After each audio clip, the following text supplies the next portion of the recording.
Assalamualaikum warahmatullahi wabarakatuh. Perkenalkan, nama saya Prasetyo Ahmad Firdaus, NIM 2410-2023-090. Kali ini saya akan menjelaskan tentang sebuah analisis studi kasus serangan terhadap objek sipil yang berjudul Analisis Serangan Udara dalam Konflik Kontemporer tentang penyerangan Rumah Sakit Al-Ahli di Gaza. Yang pertama, kronologi kasus. Latar belakang, kasus Rumah Sakit Al-Ahli merupakan salah satu insiden paling kontroversial dalam konflik Israel-Hamas. Hingga saat ini terdapat perbedaan kesimpulan mengenai penyebab ledakan. Israel menyatakan ledakan disebabkan oleh roket yang gagal diluncurkan oleh kelompok jihad Islam Palestina. Sementara otoritas di Gaza menyatakan ledakan berasal dari serangan udara Israel.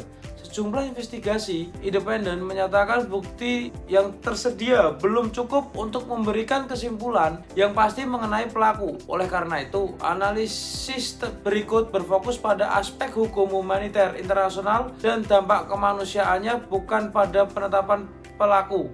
Kronologinya, 17 Oktober 2023 terjadi ledakan besar di komplek Rumah Sakit Al-Ahli Arab di kota Gaza. Saat itu, rumah sakit menjadi tempat perlindungan ribuan warga sipil yang mengungsi akibat pertempuran. Akibat ledakan tersebut, ratusan orang dilaporkan tewas dan terluka. Fasilitas kesehatan mengalami kerusakan, pelayanan medis terganggu ketika kebutuhan kesehatan sedang sangat tinggi. Yang terakhir, insiden ini memicu reaksi internasional dan seruan agar dilakukan penyelidikan independen. Berbagai negara dan organisasi internasional mengingatkan pentingnya pelindungan terhadap fasilitas medis dalam konflik bersenjata. Yang kedua, dasar hukum humaniter internasional. Kasus ini berkaitan dengan beberapa ketentuan utama HHI, yakni yang pertama, prinsip pembedaan.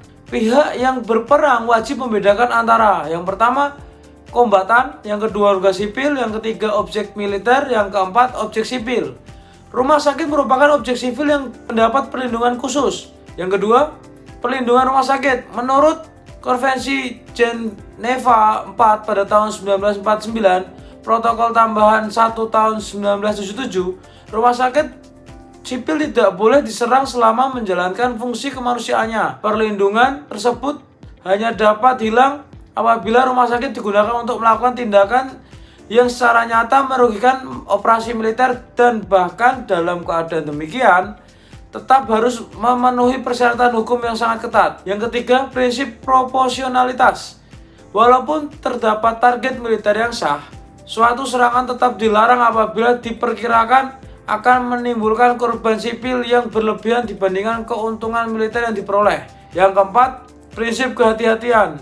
Pihak yang berperang wajib mengambil semua langkah yang kemungkinan untuk meminimalisir korban sipil. Dampak kemanusiaan. Insiden ini menimbulkan dampak yang sangat luas, yakni yang pertama, dampak bagi masyarakat sipil. Meningkatnya korban jiwa dan korban luka. Hilangnya akses terhadap pelayanan kesehatan, terutama psikologis, bagi korban dan tenaga medis. Bertambahnya jumlah pengungsi internal. Yang kedua, dampak terhadap sistem kesehatan. Contohnya, kapasitas rumah sakit yang menurun, kurangan tenaga kesehatan. Ketiga, dampak internasional. Yang pertama, meningkatnya tekanan diplomatik. Yang kedua, munculnya tuntutan investigasi independen. Yang ketiga, perdebatan mengenai kebutuhan atau kepatuhan terhadap HI. Untuk selanjutnya, evaluasi. Evaluasi terdiri dari beberapa aspek, yaitu yang pertama, aspek hukum. Apabila terbukti suatu pihak dengan sengaja menyerang rumah sakit yang dilindungi tanpa dasar hukum yang sah, tindakan tersebut dapat merupakan pelanggaran serius terhadap hukum humaniter internasional dan dalam keadaan tertentu dapat dikategorikan sebagai kejahatan perang. Namun, penetapan tanggung jawab hukum memerlukan penyelidikan yang independen dan membuktikan berdasarkan fakta. Yang kedua, aspek kemanusiaan. Terlepas dari siapa penyebab ledakan, dampak terhadap warga sipil sangat besar. Rumah sakit merupakan fasilitas vital yang seharusnya tetap dapat memberikan pelayanan selama konflik berlangsung. Yang ketiga, aspek politik internasional.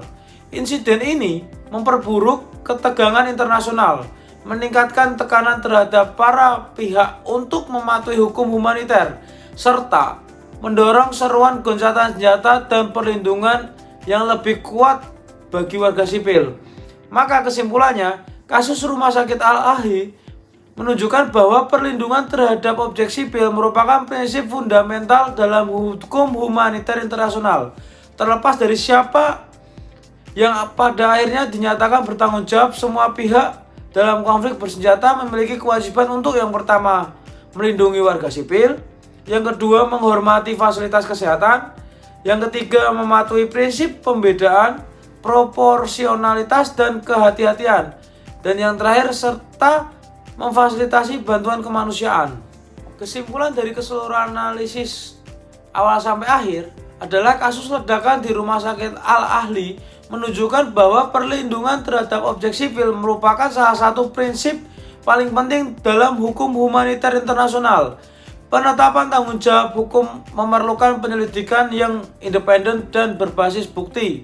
Sedangkan semua pihak yang terlibat konflik tetap berkewajiban mematuhi aturan hukum humaniter internasional untuk meminimalisir penderitaan warga sipil. Demikianlah paparan saya tentang analisis studi kasus yang berjudul Analisis Serangan Udara dalam Konflik Kontemporer tentang Penyerangan Rumah Sakit Al-Ahli di Gaza. Terima kasih atas perhatiannya. Wassalamualaikum warahmatullahi wabarakatuh.